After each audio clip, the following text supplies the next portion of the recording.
Bismillahirrahmanirrahim. Assalamualaikum warahmatullahi wabarakatuh. Alhamdulillahirrabbilalamin. Alhamdulillahilladzi hadana lihada wa ma kunna linahtadiya laula an hadanallah. Asyhadu an la ilaha illallah wa asyhadu anna Muhammadan abduhu wa rasuluh. La nabiyya ba'da amma ba'du. Alhamdulillah, pada kesempatan kali ini kita masih bisa berjumpa walaupun hanya melalui video karena teman-teman semua sedang dalam asistensi mengajar di satuan pendidikan masing-masing. Semoga senantiasa diberikan kekuatan serta kelancaran hingga akhirnya asistensi mengajar nanti. Saya dari kelompok 1 yang beranggotakan saya sendiri atas nama Ulfa Maskana dengan NIM 21010111074. Saya dari kelas PAIA dalam mata kuliah Etika Profesi Guru PAI, yang mana dari kelompok 1 akan membahas mengenai kerangka pemikiran dan landasan etika profesi guru dalam lembaga pendidikan Islam maupun non-Islam. Di sini ada 2 rumusan masalah, yakni bagaimana kerangka pemikiran etika profesi guru PAI dan apa landasan etika profesi guru PAI itu. Baik, kita akan membahas kerangka pemikiran etika profesi guru PAI terlebih dahulu. Langsung saja, kerangka pemikiran etika profesi guru ini terdiri dari makna daripada etika profesi guru tersebut. Kemudian saya ambil pemikiran daripada Imam Nawawi. Kemudian saya cantumkan ruang lingkup. Kemudian terdapat sumber serta prinsip. Kemudian yang tidak kalah penting tentunya ada fungsi maupun tujuannya. Baik, ini yang pertama, makna etika profesi keguruan. Etika profesi keguruan ini terbentuk sebagai aplikasi etika umum yang mana mengatur perilaku seorang guru, yang mana norma moralitas ini menjadi dasar acuan perilaku dalam profesinya. Norma moralitas ini tidak hanya berupa hukum ataupun prosedur saja, akan tetapi juga berupa nilai moral yang tidak kalah pentingnya sebagai acuan dalam segala kebijakannya. Norma yang dijadikan landasan bagi para pelaku pendidikan itu adalah peraturan dan perundang-undangan yang berlaku untuk dipatuhi. Sedangkan moralitas yang digunakan sebagai tolak ukur dalam menilai baik buruknya kegiatan pendidikan yang mereka lakukan ini adalah cara pandang dan kekuatan diri dari masyarakat yang secara naluri ataupun insting semua manusia ini mampu membedakan benar dan tidaknya suatu tindakan, yang mana yang dilakukan oleh pelaku pendidikan tentunya atas dasar kepentingan bersama dalam pergaulan yang harmonis di dalam masyarakat. Dalam konteks ini ada 2 acuan landasan yang dipergunakan, yaitu etika deskriptif dan juga etika normatif. Etika deskriptif ini sendiri ini buat diri sendiri, maksudnya adalah objek yang dinilai atau sikap dan perilaku manusia dalam mengejar tujuan yang ingin dicapai dan bernilai sebagaimana adanya. Nah, nilai dan pola perilaku manusia seperti apa adanya sesuai dengan tingkatan kebudayaan yang berlaku di masyarakat. Sementara etika normatif ini tuntutan masyarakat ataupun kelompok, yang mana ini merupakan sikap dan perilaku sesuai norma dan moralitas yang ideal dan mesti dilakukan oleh manusia ataupun masyarakat. Jadi ada tuntutan yang menjadi acuan bagi semua pihak dalam menjalankan fungsi dan peran kehidupan dengan sesama. Di sini terdapat ayat Al-Quran yang mana menurut Khursyid Ahmad ini sebuah keunikan dalam Islam menciptakan keseimbangan antara individualisme dan juga kolektivisme.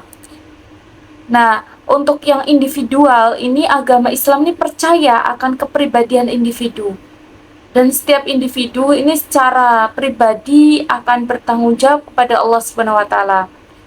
Yang mana Islam juga menjamin hak asasi individu sehingga perkembangan individu menjadi salah satu tujuan pokok dalam pendidikan. Sebagaimana dalam firman Allah Subhanahu wa taala dalam surah Al-Balad ayat 8 sampai dengan 10, A'udzu billahi minasyaitonir rajim. Alam naj'al lahu 'ainayn wa lisanan wa syafatain wa hadainahun najdain. Bukankah kami telah memberikan kepadanya dua mata, satu lidah dan dua bibir serta membentangkan baginya dua jalan. Jadi di sini yang mana akan dimintai pertanggungjawaban daripada apa yang telah diciptakan. Kemudian untuk kelompok alal birri wat taqwa, yang mana kita diperintahkan untuk bekerja samalah kamu, tolong menolong atas dasar kebaikan dan juga takwa, yang mana ini terdapat dalam surah Al-Maidah ayat 2. Di sini juga terdapat hadis riwayat Muslim yang mana dua jalan ini kemampuan untuk membedakan antara kebaikan dan juga kejahatan. Allah Subhanahu wa taala ini telah memberikan otonomi dalam melakukan dan mewujudkan diri berupa kemandirian masing-masing. Otonomi itulah yang akan mengantarkan manusia menjadi beriman dan dalam merealisasikan dirinya ini sebagai khalifah fil ard. Dalam memenuhi kebutuhan individunya, manusia ini tentunya tidak bisa terlepas dari manusia lainnya. Maka dari itu, Islam mengajarkan manusia untuk saling tolong-menolong. Sebagaimana hadis riwayat Muslim yang mana al-muslimu akhul muslim, la yatlimu wala yutlamu. Jadi orang muslim sama muslim itu saudara, tidak boleh saling menzolimi dan dizolimi. Hadis riwayat Muslim. Bahkan ketika kita menolong saudara kita, maka Allah Subhanahu wa taala ini juga akan menolong kita seperti dalam hadis riwayat Muslim, wallahu fi aunil abdi maka anal abdu fi auni akhi. Jadi dan Allah ini senantiasa menolong hambanya selama hambanya itu menolong saudaranya. Nah,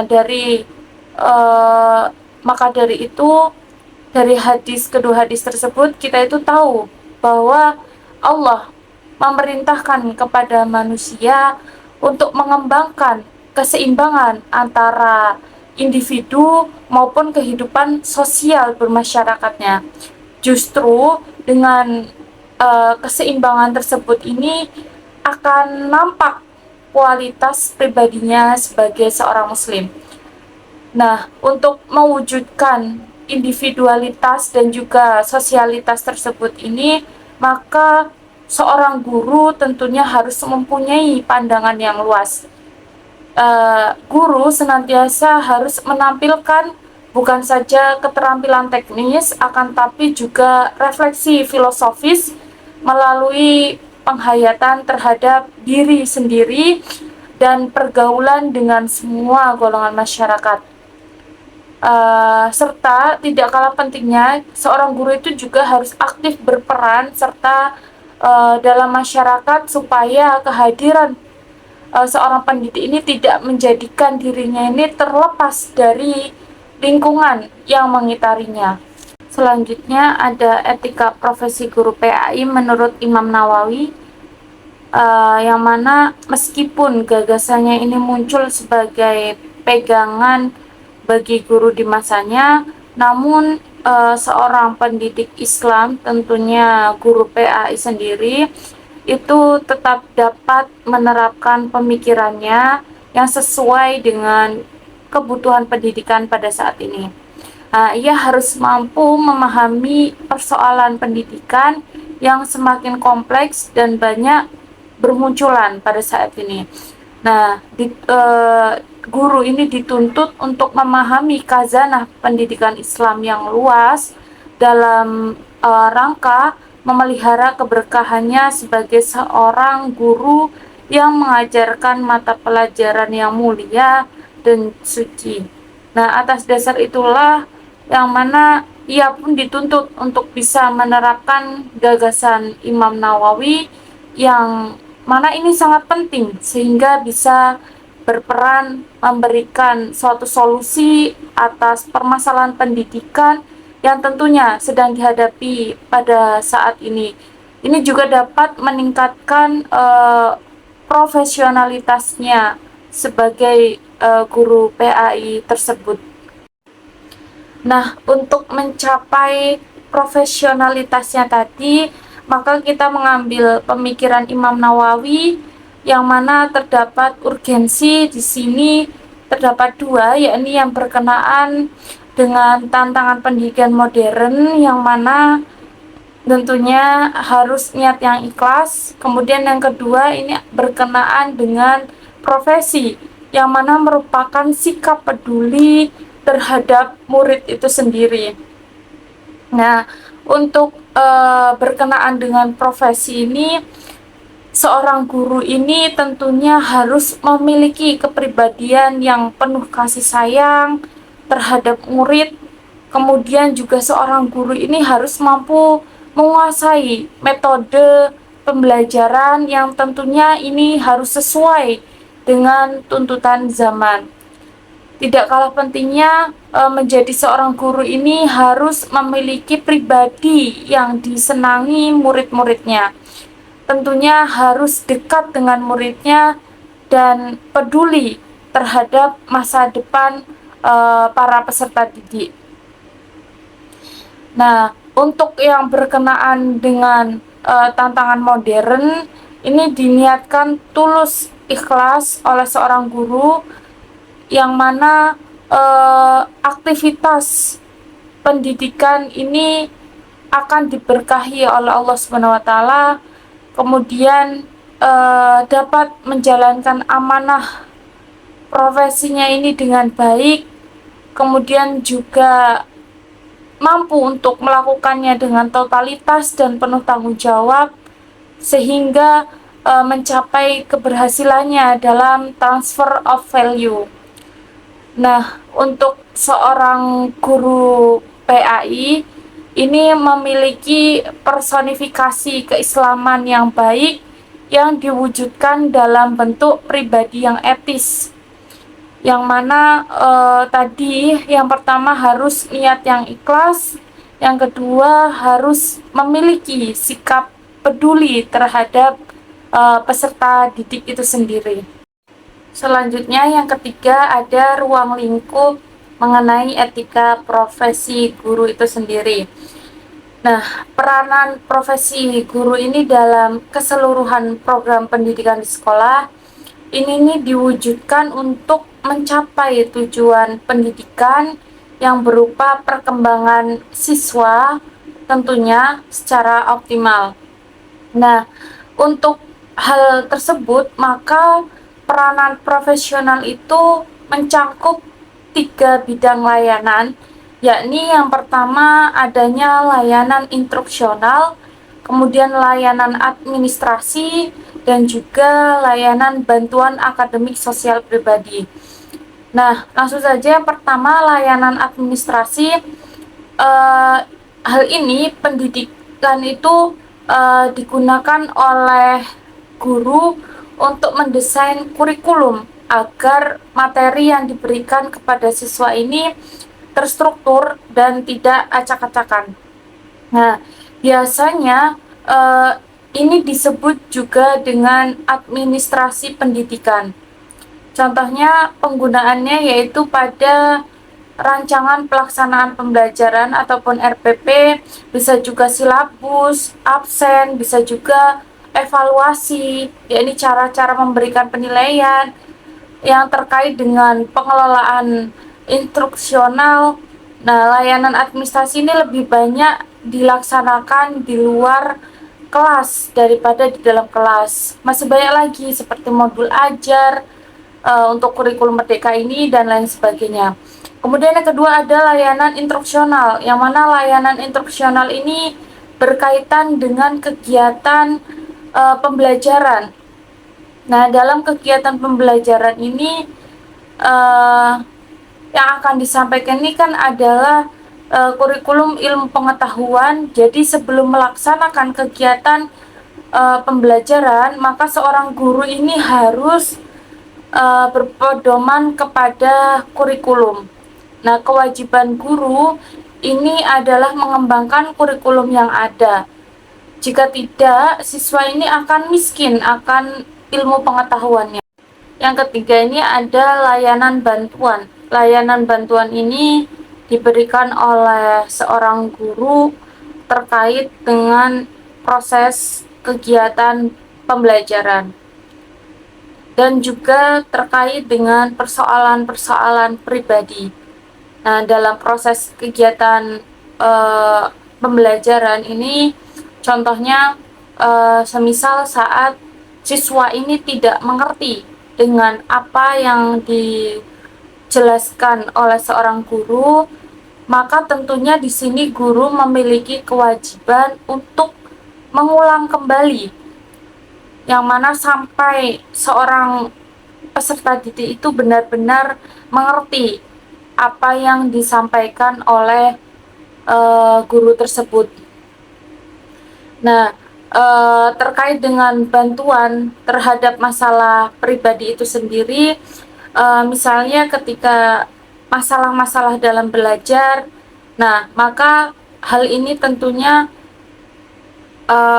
guru memberikan bimbingan konseling terkait dengan masalah yang dihadapi siswa tersebut secara kepribadiannya.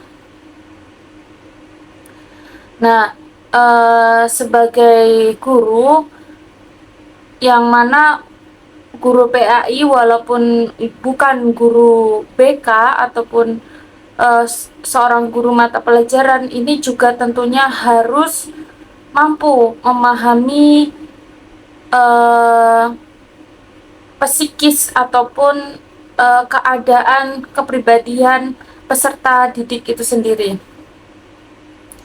Nah, peranan profesi guru ini juga dalam keseluruhan program pendidikan, yang mana di sekolah ini diwujudkan untuk mencapai tujuan pendidikan yang berupa perkembangan siswa, yang mana secara perkembangannya itu bisa mencapai secara maksimal. Nah, maka dengan itu, dengan maksud tersebut, maka tentunya peranan profesional itu mencangkup 3 bidang layanan, yaitu tadi layanan administratif, instruksional, dan juga layanan bantuan. Dari ketiga layanan tersebut, layanan instruksional ini merupakan tugas utama dari seorang guru.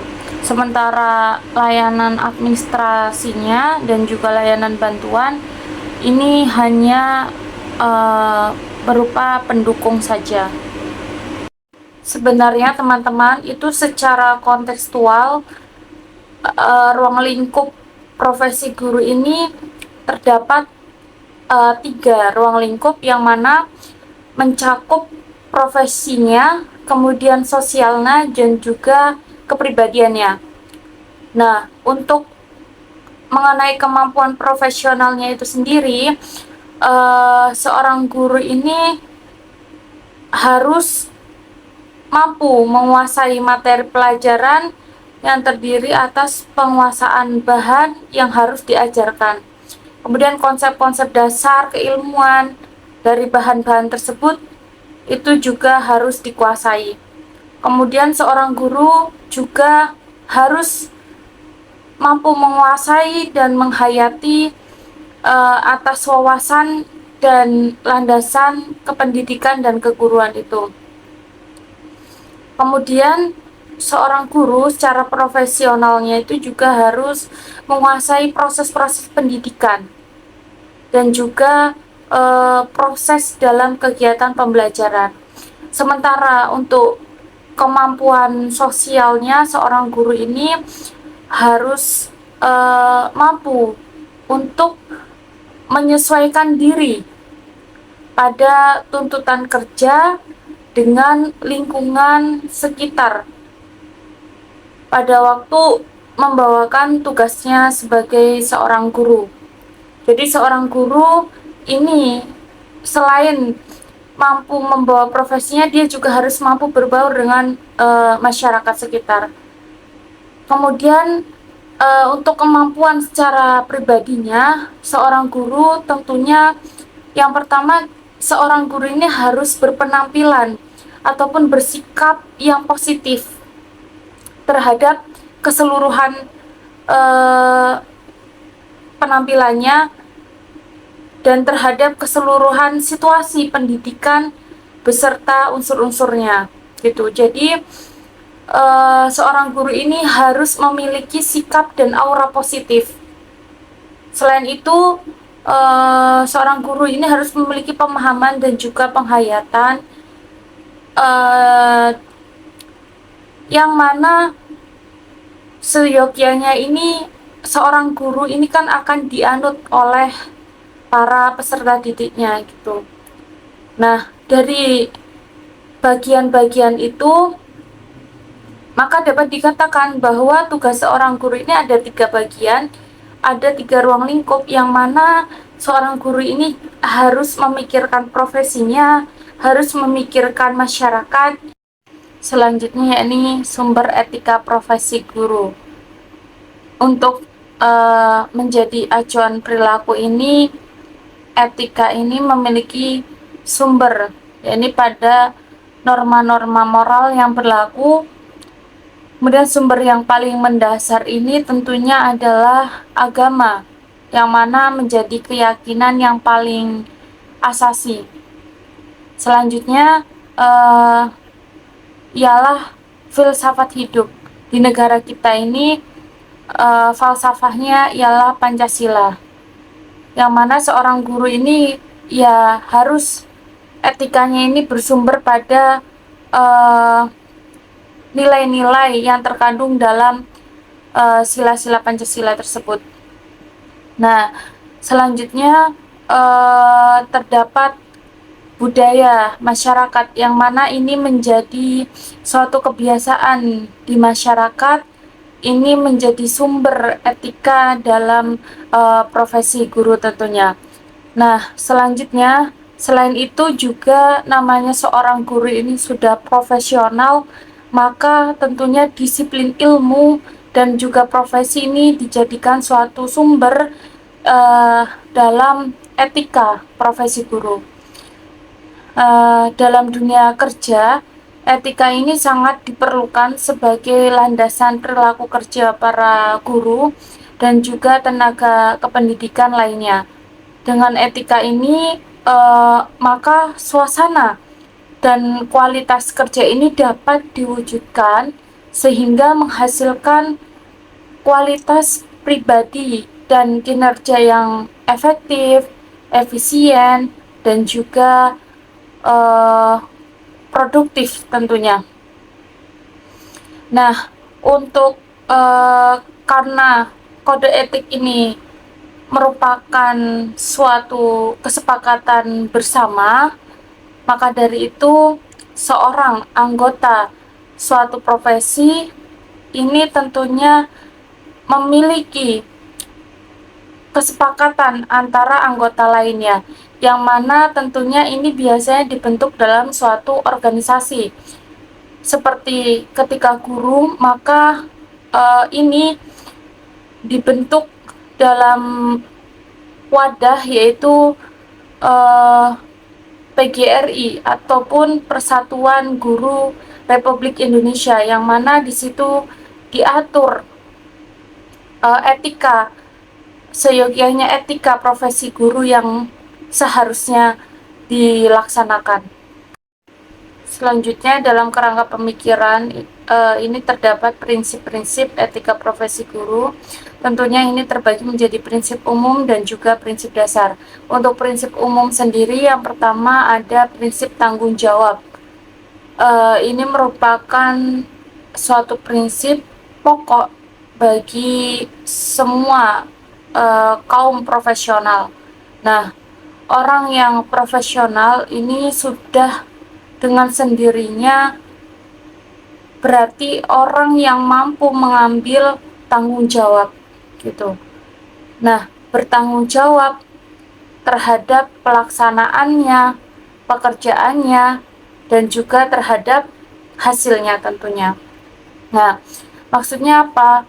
Orang yang profesional ini tidak hanya diharapkan, melainkan juga dari dalam dirinya sendiri, menuntut dirinya untuk bekerja sebaik mungkin dengan standar di atas rata-rata, yang mana mendapatkan hasil yang maksimum.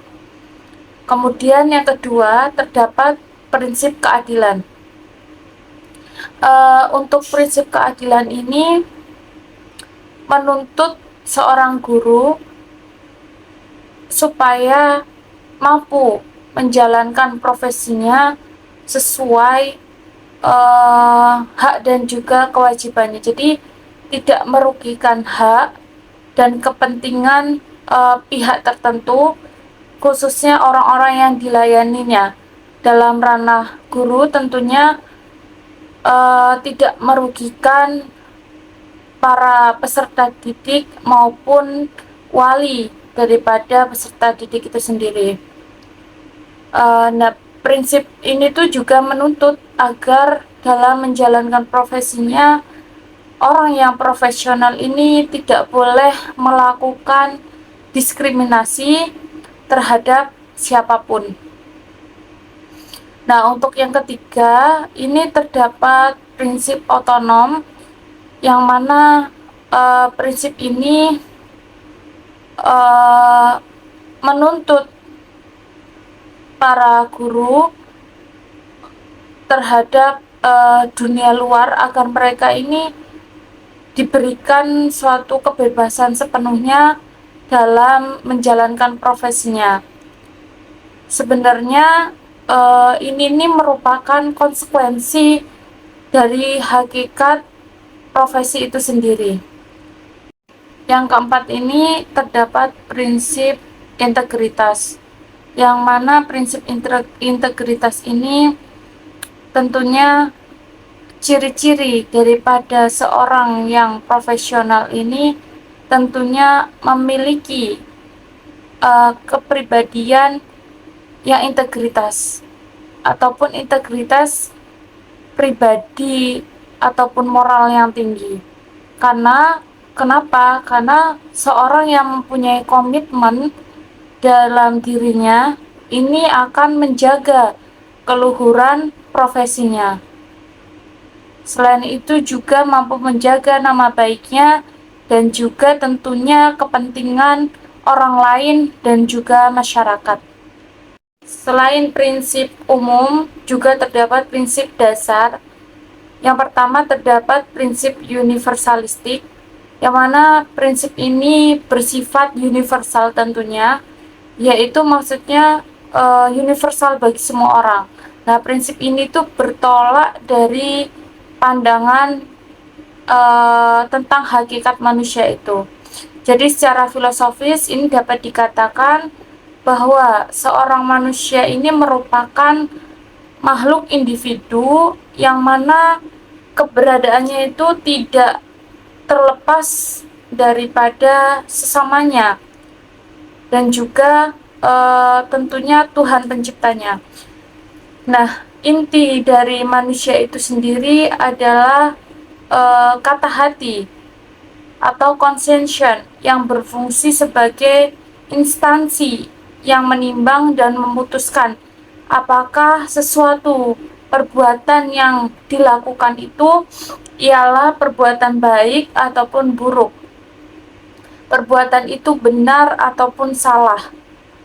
Nah, di hadapan sesama maupun di hadapan Tuhannya tentunya. Hal ini juga menyangkut tanggung jawab bukan hanya terhadap diri sendiri, melainkan juga tanggung jawab terhadap sesama dan juga tentunya tanggung jawab terhadap hablumminallah ataupun terhadap Tuhannya. Yang kedua itu ialah prinsip nasionalistik, yang mana prinsip ini digunakan sebagai prinsip etika profesi guru, yang mana sifatnya ini nasional. Jadi yang mana sifatnya ini nasional bagi guru-guru se-Indonesia. Nah, prinsip etika yang dimaksudkan ini ialah Pancasila, yang mana Pancasila sebagai dasar dan falsafah negara kita, way of life bangsa Indonesia itu sendiri. Nah, termasuk para guru Indonesia. Jadi sebagai warga negara Indonesia, para guru yang ada di Indonesia dalam praktek profesionalnya ini harus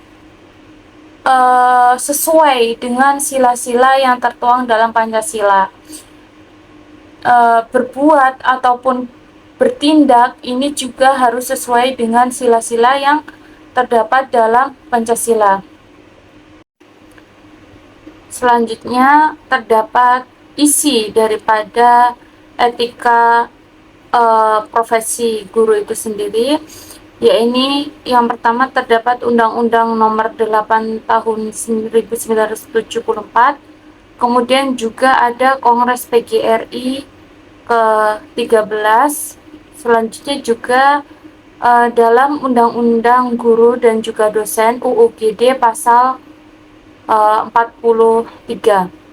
Nah, untuk yang pertama itu Undang-Undang Nomor 8 Tahun 1974 ini membahas tentang pokok-pokok kepegawaian, di mana dalam pasal 28 ini menyatakan bahwa pegawai negeri sipil ini mempunyai kode etik sebagai pedoman dalam bersikap, bertingkah laku, bertindak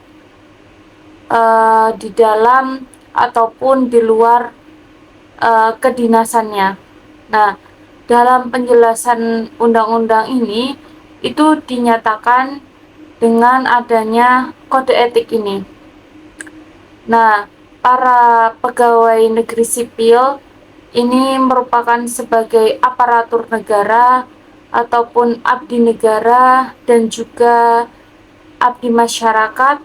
Ini tentunya mempunyai suatu pedoman dalam bersikap, bertingkah laku, dan juga dalam berbuat, dalam melaksanakan tugasnya dan dalam pergaulan di kehidupan sehari-harinya. Nah, selanjutnya dalam kode etik pegawai negeri ini digariskan bahwasanya prinsip-prinsip pokok tentang pelaksanaan tugas dan juga tanggung jawab pegawai. Maka dari hal ini dapat kita ambil kesimpulan bahwasanya kode etik ini merupakan suatu pedoman bagi seorang guru dalam bersikap, bertingkah laku, dan juga berbuat. Tentunya hal ini dalam suatu profesinya maupun dalam kehidupan sehari-harinya. Selanjutnya di dalam Kongres PGRI ke-13, Bapak Baswini kan sebagai Ketua Umum PGRI ini menyatakan bahwa kode etik guru di Indonesia ini merupakan landasan moral dan pedoman tingkah laku guru warga PGRI ataupun Persatuan Guru Republik Indonesia dalam melaksanakan panggilan pengabdian bekerja sebagai guru. Nah, dari pendapatnya beliau ini kita dapat menarik kesimpulan bahwasanya dalam kode etik guru Indonesia ini terdapat dua unsur pokok, yaitu sebagai landasan moral, yang kedua juga sebagai pedoman dalam bertingkah laku. Yang ketiga ini terdapat Undang-Undang Guru dan juga Dosen UUGD pasal 43, dikemukakan bahwasanya untuk menjaga dan meningkatkan kehormatan dan martabat guru dalam melaksanakan tugas keprofesionalnya, ini organisasi profesi guru ini membentuk suatu kode etik. Kode etik yang dimaksud ini terdapat pada ayat 1, yang mana berisi norma dan juga etika yang mengikat perilaku guru dalam pelaksanaan tugas keprofesionalnya. Dari ketiga isi daripada kode etik profesi guru tersebut menunjukkan bahwasanya kode etik ini suatu profesi yang merupakan norma-norma yang harus diindahkan dan juga harus diamalkan bagi setiap guru tentunya. Kemudian dalam pelaksanaannya dan juga tugasnya dan serta pergaulan dalam sehari-hari di lingkungan sekolah, masyarakat maupun keluarga.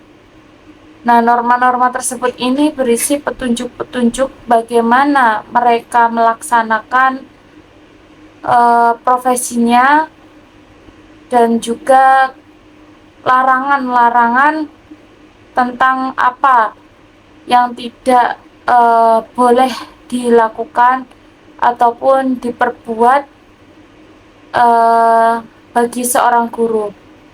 Tidak saja dalam menjalankan tugas profesinya, akan tetapi juga dalam pergaulan hidup sehari-hari di dalam masyarakat. Pada hakikatnya, tugas dan tanggung jawab seorang guru ini merupakan wujud dari suatu amanah yang diamanahkan oleh Allah Subhanahu wa Ta'ala, dan juga amanah dari seorang orang tua yang mana ini merupakan wali peserta didik, kemudian juga merupakan suatu amanah dari masyarakat dan pemerintah. Maka dengan hal ini, amanah yang diamanahkan kepada seorang guru secara mutlak ini harus dipertanggungjawabkan. Allah Subhanahu wa Ta'ala berfirman dalam surah An-Nisa ayat 58, A'udzu billahi minasyaitonir rajim. Innallaha ya'murukum an tuwaddul amanati ila ahliha wa idza hakamtum bainan nasi an tahkumu bil 'adl. Innallaha ni'ma ya'idukum bih. Innallaha kana sami'an basyira. Sesungguhnya Allah menyuruh kamu menyampaikan amanah kepada yang berhak menerimanya, dan juga menyuruh kita apabila menetapkan hukum di antara manusia supaya kita itu dapat menetapkannya dengan seadil-adilnya. Sesungguhnya Allah memberi pengajaran yang sebaik-baiknya kepadamu. Sesungguhnya Allah Maha mendengar dan juga Maha melihat.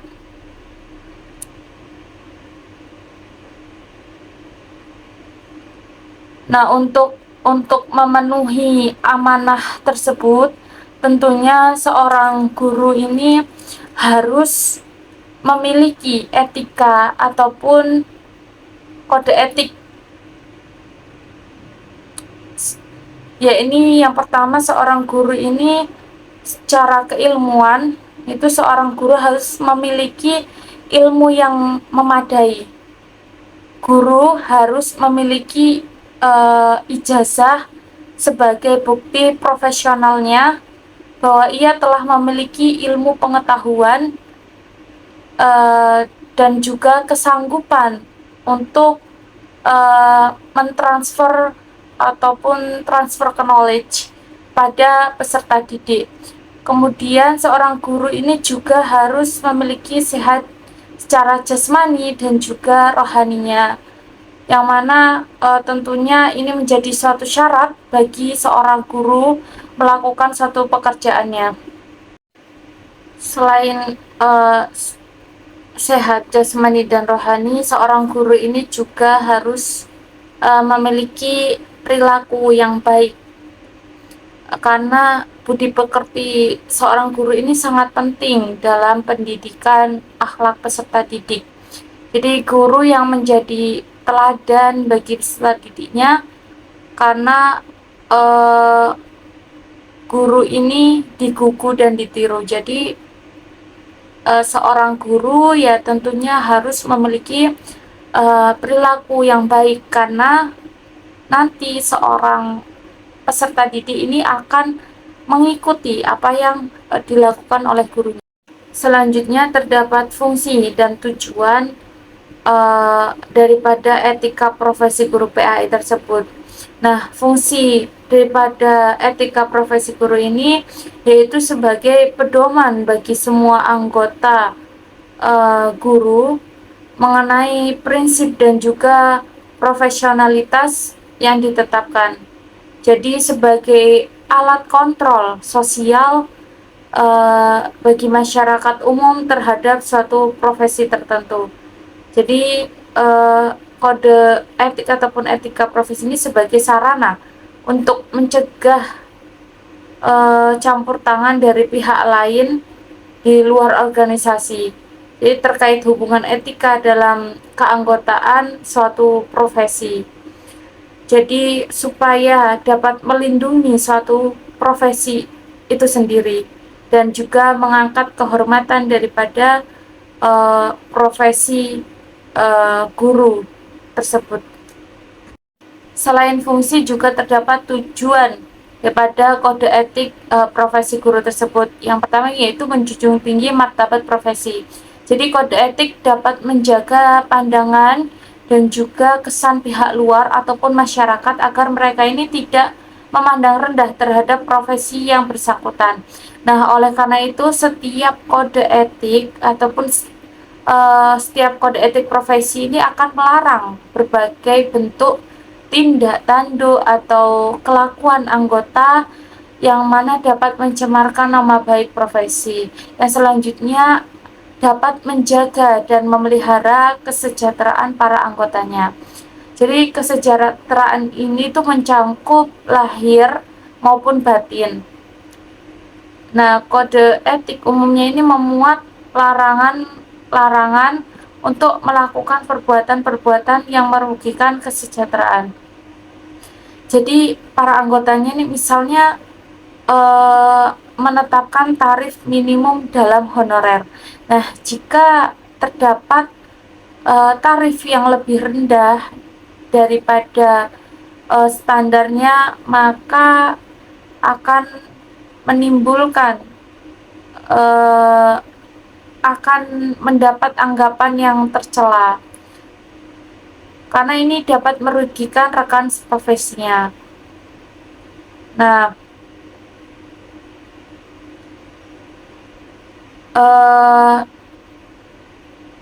selanjutnya yaitu pedoman berperilaku kode etik. Nah, kode etik ini mengandung peraturan yang membatasi tingkah laku yang tidak pantas dan tidak jujur bagi para anggota profesi dalam berinteraksi dengan sesama rekan anggota profesi. Kemudian juga dapat meningkatkan pengabdian para anggota profesi, yang mana kode etik ini berkaitan dengan peningkatan kegiatan pengabdian profesi, sehingga bagi para anggota profesi ini dapat dengan mudah mengetahui tugas dan tanggung jawab pengabdiannya dalam melaksanakan tugasnya. Nah, dengan hal itu, kode etik ini merumuskan ketentuan-ketentuan yang perlu dilakukan para anggota profesinya. dalam menjalankan tugasnya. Kemudian juga terdapat meningkatkan mutu profesi. Nah, kode etik ini memuat norma-norma dan anjuran agar para anggota profesi ini selalu berusaha untuk meningkatkan mutu pengabdian. Selanjutnya yang terakhir yaitu meningkatkan mutu organisasi profesi. Jadi kode etik mewajibkan setiap anggotanya ini untuk aktif berpartisipasi dalam membina organisasi profesi dan juga kegiatan-kegiatan yang telah dirancang dalam suatu organisasi, termasuk dalam organisasi PGRI. Setelah kita memahami kerangka pemikiran daripada etika profesi guru itu sendiri, selanjutnya kita akan membahas mengenai landasan daripada etika profesi guru itu sendiri. Nah, untuk landasannya itu terbagi menjadi dua, yaitu landasan normatif dan juga landasan yuridis. Nah, dalam landasan normatif ini, etika profesi guru ini sudah pasti bersumber dari ajaran Islam, yaitu Al-Quran dan juga sunnah Nabi Muhammad SAW. Nah, sesungguhnya Al-Quran ini telah banyak memberikan acuan bagi para pelaku profesi, termasuk guru, ini dalam menjalankan tugasnya secara Islami. Nah, landasan normatif ini juga setidaknya mengandung 4 elemen. Nah, yang pertama yaitu terdapat landasan tauhid, kemudian juga landasan keseimbangan, kemudian ada landasan kehendak bebas, selanjutnya ada landasan pertanggungjawaban. Nah, dari yang pertama yaitu landasan tauhid ini merupakan landasan yang dijadikan sebagai pondasi utama setiap langkah seorang muslim yang beriman dalam menjalankan fungsi kehidupannya. Seperti firman Allah di dalam Al-Quran pada surat Al-An'am ayat 126 dan 127, yang mana inilah jalan Tuhanmu, jalan yang lurus. Sesungguhnya kami telah menjelaskan ayat-ayat kami kepada orang-orang yang mengambil pelajaran. Bagi mereka disediakan Darussalam ataupun surga pada sisi Tuhannya, dan dialah pelindung mereka disebabkan amal-amal soleh yang selalu mereka kerjakan. Nah, sikap dan perilaku yang dijelaskan dalam surat tersebut ini secara logis ini mencerminkan sikap dan perbuatan yang benar, baik sesuai dengan perintah-perintah Allah dan sesuai dengan tolak ukur dan penilaian Allah, ini bersifat mutlak atau pasti kebenarannya. Jadi tentunya tauhid menjadi landasan utamanya. Kemudian yang kedua ada landasan keseimbangan, yang mana ajaran Islam berorientasi pada tercipta. Yang kedua ada landasan keseimbangan, yang mana ajaran Islam ini berorientasi pada terciptanya karakter manusia yang mana memiliki sikap dan perilaku yang seimbang dan juga adil dalam konteks hubungan manusia dengan diri sendiri maupun dengan orang lain dan juga dengan lingkungannya. Nah, ajaran Islam yang harus dilakukan manusia dalam melakukan aktivitas sehari-hari, ini dalam Al-Quran hampir semua perilaku yang dilakukan manusia ini ada dalam Al-Quran, termasuk dalam kegiatan profesi itu sendiri. Kemudian yang ketiga landasan kehendak bebas, yang mana manusia ini diberikan keleluasaan untuk menggunakan segala potensinya dan diberikan kebebasan berkreasi dalam melaksanakan profesinya. Nah, karena manusia ini dianugerahkan oleh Allah Subhanahu wa taala suatu potensi, akal, daya nalar ataupun argumentasi. Namun di sisi lain manusia ini juga dianugerahkan kemampuan dasar spiritual, akal, budi pekerti dan juga insting, sehingga bisa dibedakan manusia dengan makhluk lainnya. Yang terakhir ini adalah landasan pertanggungjawaban. Nah, Manusia ini diberikan kebebasan dalam melakukan segala aktivitasnya, akan tetapi tidak terlepas dari pertanggungjawaban yang harus diberikan manusia atas aktivitas yang telah dilakukan. Sebagaimana yang terdapat dalam Al-Quran, surah Al-Mudassir ayat 38, yang berarti tiap-tiap diri ini bertanggung jawab atas apa yang telah diperbuatnya. Jadi tentunya dari kebebasan yang ada, maka di situ terdapat suatu konsekuensinya untuk mempertanggungjawabkan apa yang telah dilakukannya, termasuk di dalam menjalankan suatu profesinya. Selanjutnya terdapat landasan yuridis yang mana terdiri dari Undang-Undang Nomor 20 Tahun 2003 dan juga Undang-Undang Guru dan Dosen Nomor 14 Tahun 2005. Nah, untuk Undang-Undang Nomor 20 Tahun 2003 ini tentang sistem pendidikan nasional yang baru sebagai pengganti daripada Undang-Undang Nomor 2 Tahun 1998. Undang-Undang Nomor 20 Tahun 2003 ini terdiri dari 22 bab dan juga 77 pasal. Ini merupakan perwujudan dari salah satu tuntutan reformasi yang marak sejak tahun 1998. Nah, perubahan mendasar yang dituangkan dalam Undang-Undang Sisdiknas yang baru tersebut itu seperti diusungnya prinsip demokratisasi dan juga desentralisasi pendidikan, kemudian kesetaraan, keseimbangan, serta adanya keterlibatan dan juga peran aktif masyarakat dalam pendidikan.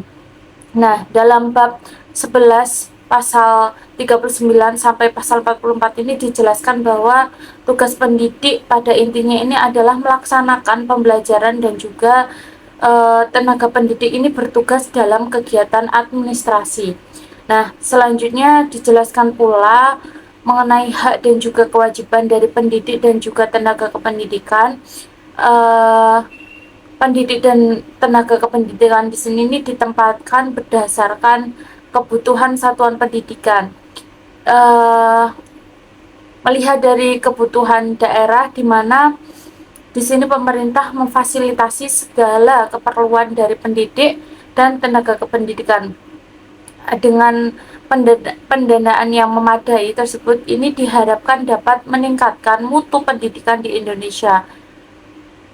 Untuk merealisasikan hal itu kemudian disahkannya Undang-Undang Nomor 14 Tahun 2005 mengenai Undang-Undang Guru dan Dosen juga ini lahir bertujuan untuk memperbaiki pendidikan nasional baik secara kualitas maupun kuantitas supaya sumber daya manusia di Indonesia ini bisa lebih beriman, kreatif, inovatif, produktif, serta keilmuan pengetahuannya itu luas demi meningkatkan kesejahteraan seluruh bangsa.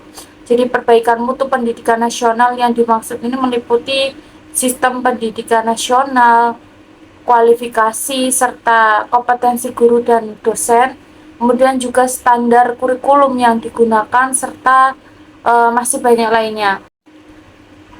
Dalam kaitannya dengan guru sebagai pendidik ini, maka pentingnya guru profesional yang memenuhi standar kualifikasi ini diatur dalam pasal 8 Undang-Undang Nomor 14 Tahun 2005 tentang guru dan dosen yang menyebutkan bahwa guru ini wajib memiliki kualifikasi akademik serta kompetensi, kemudian memiliki sertifikat pendidik, sehat jasmani dan rohani, serta memiliki kemampuan untuk mewujudkan tujuan pendidikan nasional. Dengan landasan inilah yang menjadi acuan daripada terbentuknya kerangka pemikiran etika profesi guru tersebut. Mungkin cukup sekian yang bisa saya sampaikan mengenai kerangka pemikiran etika profesi guru PAI dan juga landasan daripada etika profesi guru PAI. Saya mohon maaf apabila terdapat kekurangan dan saya ucapkan terima kasih atas perhatiannya. Semoga ilmu yang sedikit ini bisa bermanfaat bagi kita semua. Wabillahi taufiq wal hidayah wa ridha wal inayah. Wassalamualaikum warahmatullahi wabarakatuh.